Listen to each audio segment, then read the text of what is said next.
El Shaddai was a game that I initially thought I wouldn't enjoy for some strange reason. Now, it's a game that was originally released on the PS3 and Xbox 360 over 10 years ago, and you could see that age in the PC version that was recently released on Steam. Don't judge a book by its cover is something the ladies like to say, and I always seem to have to remind myself of that because I enjoyed the hell out of this game. Now, just because I say I really like the game doesn't make it perfect. Far from it. Does have some flaws and annoyances I'd like to mention. But before we get into all that, let me explain what the game is actually about. So it's loosely based on the Book of Enoch.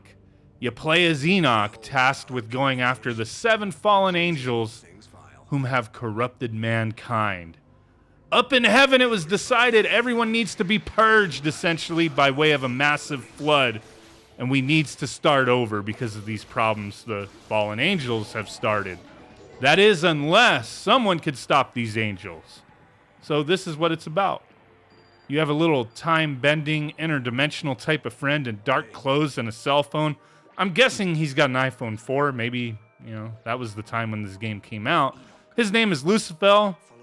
And he helps guide you, and he kind of, allows you to save your game as well.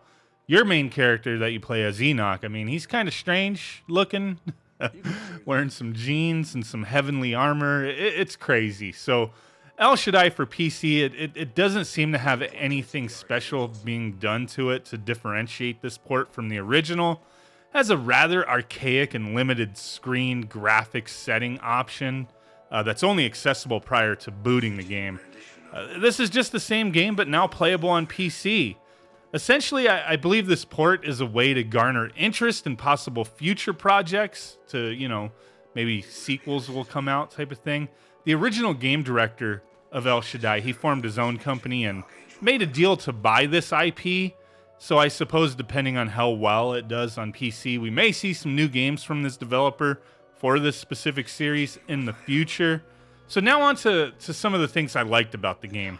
As I said earlier, I thought I wouldn't enjoy it much, and it would just turn into me recording maybe 30 minutes of footage and then harping on the game. But holy crap, I was sucked in. I played the game for 5 hours straight initially. That was my first time playing. I played for 5 hours straight, and it really only felt like maybe I played for an hour or less. It's freaking nuts. The gameplay is smooth, things are constantly changing. The aesthetic in the game, it's crazy and varied throughout. Initially, it appears to be a fairly straightforward third-person action game in the vein of like Devil May Cry or God of War, but it does mix things up fairly well. I'm not saying it's as good as those other games or has as much variety, but it does have a lot of unique things going on here. Now, there is some basic platforming in the game, and the progression of difficulty within the game throughout it felt pretty well balanced and natural in my opinion. They didn't just like immediately throw some curveballs at you and you just kept dying. Like everything kind of gradually ramps up. I like the way they did it. Like I said, felt very natural.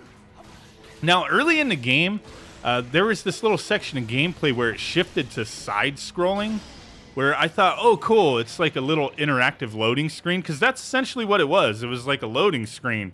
But that style of gameplay, it's used throughout the game, where you actually have to progress through the side-scrolling, sections of it to progress. And I thought that was pretty cool. It's a neat way to mix things up, as they popped up like right at the perfect moment when things started feeling they were getting tedious in a level. Is when these little side-scrolling sections would pop up, and they were changed throughout. Like some of them were fairly straightforward, some of them had some crazy things going on and elements in the background, things that affected the gameplay. It was really neat. Now, while playing Enoch, you can use several weapons that you either find in the levels or you steal them from enemies. Like you purify them, take their weapon, and your weapons kind of degrade. You get new ones. It's an interesting concept, but fairly basic stuff. Now, each weapon, it has its strengths and weaknesses. None of them really felt unneeded to me. Like, there's going to be certain enemies that are weaker against certain weapons type of thing. I don't think it's necessarily like maybe it is, but it didn't feel like it to me. I had to go back and check. But I don't think it was like a rock, paper, scissors type of thing. You know, the combat, it was pretty smooth and responsive, but I also feel the combat and the variety with it may be where the game falls flat for some people. It's essentially a boss rush game with, you know, a few enemies thrown in from time to time in arenas where, you know, they have to be defeated to move on. There's certain sections where some enemies will pop up and you can just bypass them type of thing, but you will get to certain sections where you have to defeat the enemies to move on. The combat, it is fluid, but eventually it does feel repetitive and not enough new stuff is a bit available throughout the game. Essentially, once you get the third different weapon in the game, which you acquire within like less than the first hour of the game. I don't remember exactly, but it was pretty early on. Like, that's it. 3 weapons. It would have been nice to have a little bit more variety, and it's fairly similar for the enemies as well. You fight the same enemies over and over again. You know, I think these are things that were most likely even criticisms back when the game first came out, but the game does seem to have a lot of fans and has become kind of a cult classic type of thing. But why, right? Why? Why do people love this game? I mean, I've seen so much more positivity mentioned for this game than negatives, but I see some of these negatives that I have to just bring up.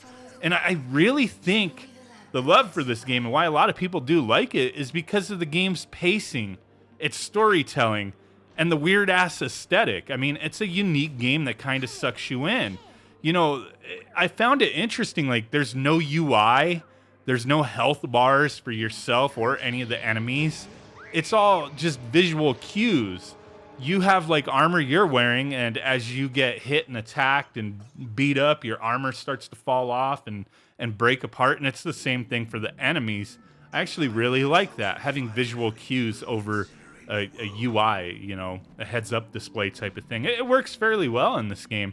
Very interesting concept. I mean, I'm pretty sure other games have utilized that as well, but it works in this game pretty good. So one other minor nitpick that I have with this game is if you choose the English voiceover, which is how I played, the lip syncing is just god awful. It's just bad. Sometimes a character will say like 3 words in like a second or 2, but the mouth just keeps on going silently. I mean, it looks strange, but it didn't really take me out of it. You know, I think the English cast sounded great, but, you know, it's just the thing where they didn't really lip sync to the English voiceover. They just had the mouth flapping going on and, you know, dubbed over it the best they can. It's fine, but had to be pointed out in my opinion. You know, overall, I thought this was a cool game.